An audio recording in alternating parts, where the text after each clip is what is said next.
A chilly blast. It's hard to think of warm weather, but in today's Climate Matters, desert wildflowers in early spring are a common sight around southern Arizona, but they aren't lasting very long. The time frame we may see these flowers could get shorter and shorter if we see more warming temperatures. Storm Tracker 4 meteorologist Daniel McFarland joins us live in Midtown with what we can expect. Daniel.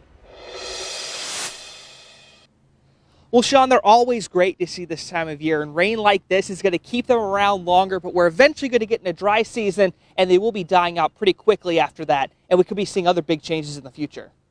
Well, this year was the perfect storm, I guess. Margie Norham has lived in Tucson for more than 50 years and says this has been one of the best blooms she has seen thanks to all the rain we've had over the last couple months. She also studies plants and says that some seeds of these flowers can stay dormant for years. This is all just from years gone by, like the lupin down there. I planted that years ago.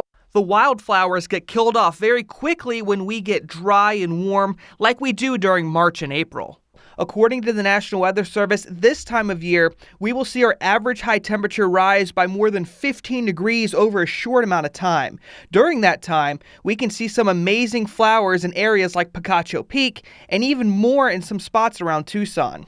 Yeah, they'll be drying out over the next couple weeks, and then we have to let them look ugly for a while they go to seed. But it'll pay off next year again if we have a lot of rain. That is the big thing to watch. If we continue to see less rain and warmer temperatures during our spring months, we will see less and less of these flowers and potentially see them disappear altogether.